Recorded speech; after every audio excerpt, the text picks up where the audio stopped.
The year 2021 is a very proud year for Rotary in Australia and New Zealand as we celebrate 100 years of service.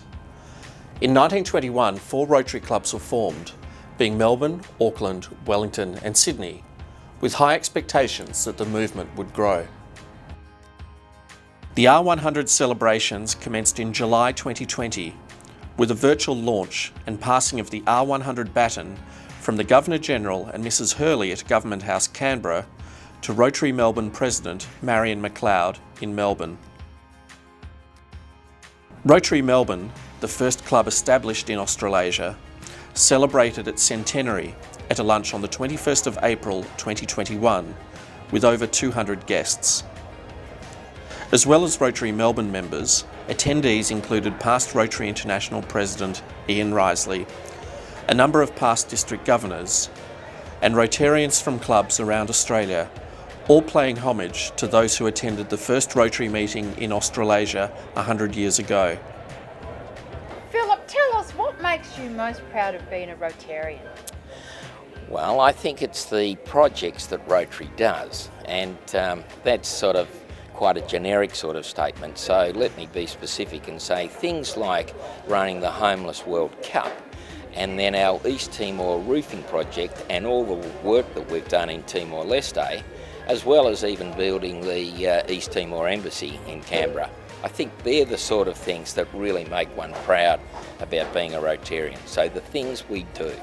Well, I've been in the club for some 34 years. That's amazing. I was an active member for 33 years, and then I became an honorary life member just last year. And I must say I've been very happy to be involved.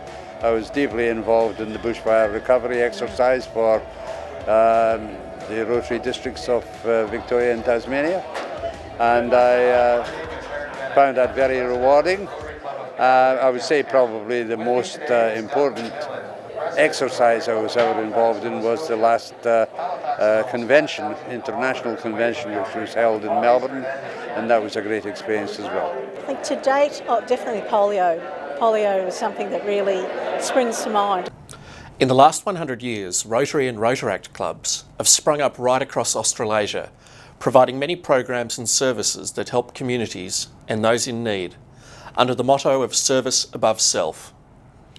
Rotary in Australia also saw the first Australian become President of Rotary International in 1948, with Rotary Melbourne's Sir Angus Mitchell's appointment. The luncheon highlighted many of the key achievements of Rotary over the past 100 years, including projects such as re-establishing the Scouting movement after World War I, formulating apprenticeship legislation, establishing the state government's Mental Health Commission, the establishment of Lifeline in 1963, joining with the Baker Medical Research Institute to establish the Heart Risk Reduction Clinic in 1987, helping launch Very Special Kids, building an embassy in Canberra for the new nation at Timor-Leste, providing means for the Donidji homeland community in Arnhem Land to grow towards sustainability. It is a thrill for us to congratulate Melbourne, Sydney, Wellington and Auckland on their 100th anniversaries. You did a great job spreading Rotary throughout Australasia.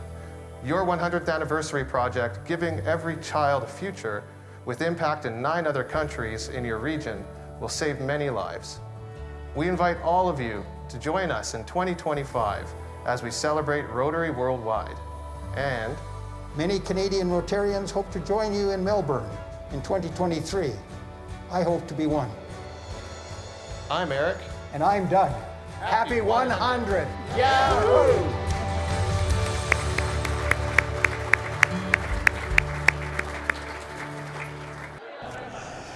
There was great excitement in the room as Rotarians and guests stood together for a formal centenary photograph of this once-in-a-lifetime occasion. Bev Brock, our MC, welcomed and presented the proceedings for the Centenary Luncheon, with acknowledgements to Ian Ham and Auntie Joy for Welcome to Country. It is now common practice to be welcome to country for significant events, and I can't think of any other significant event than this one in Melbourne this week. Thanks very much, Ian. Could I, at the beginning, pay my respects to my father? You're meeting on the traditional lands of my wife. And our Rotary Melbourne founding fathers and the establishment of the first Rotary Club in Australasia. It was 100 years ago today that our founding fathers met to discuss the establishment of a Rotary Club in Australia. We are now about to start a journey into our past and then take us into our future. An historical perspective of how Rotary Melbourne became the success it is in 2021, and as it forges into the next 100 years, was provided by past presidents, Chris Wong, Mary Barry, Bob Glindeman and Phil Endersby. These projects highlighted examples of how Rotary addressed real community needs and drives us into the next century of community service, energises others and provides a magnet for new members. Past President Robert Fisher then highlighted the Centenary Year projects, which have been profiled as R100 projects. These include, but are not limited to, Give Every Child a Future, Rotary Safe Families, and End Trachoma. In 1993, the Rotary International Convention was held in Melbourne, following a successful bid by the club. I am pleased to say it will be held in Melbourne again in May 2023, following another successful bid by the club, led by Hugh Bucknell and strongly supported by the City of Melbourne. To round off the luncheon, an insight into what the future of Rotary might look like was presented by our Model United Nation Assembly, or MUNA, youth debaters, Lily Wilmot and Manik Barak. Lily and Manik proposed how a brave new world may look when their generation was in control. The Rotary Centenary cake was cut by Yidan Z, the youngest member of Rotary Melbourne, and past President David Jones, AO, OBE, KSJ, the longest serving member who celebrated his 50th anniversary of membership.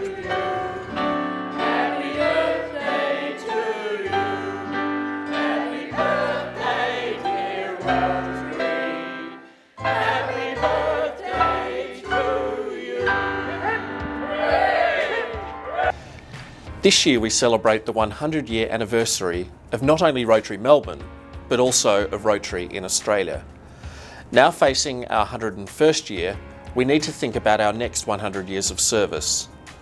To build the Rotary of the future, we need to continue to work hard to develop Rotary leadership for the future, whilst continuing our commitment to unite and take action to create lasting change across the globe, in our communities and in ourselves. And of course, one of the things about Rotary is that it's a major international organisation that's all about service and not about self. So what makes you proud about being a Rotarian, Barbara? I think it's all the good things that Rotary do and all the things that we help people in need with, and I really enjoy participating in that and making a difference in the world. But it's the service to the community, the difference that we make right around the world, and it's just great to be part of an international movement. The fact that through efforts locally, nationally and internationally, we help people who are not as well off as ourselves, and we can only add good to the world. When one looks back over 100 years, you tend to just think, oh, what have we done most recently? But I think what we did back in 1927, which was ensure the establishment of the Apprenticeship Commission, was probably one of the most important things that we've done.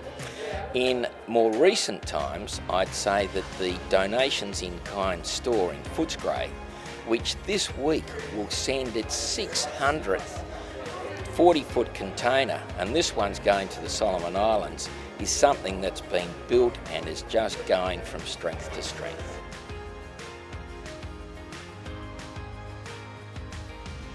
This is a changing world. We must be prepared to change with it. The story of Rotary will have to be written again and again.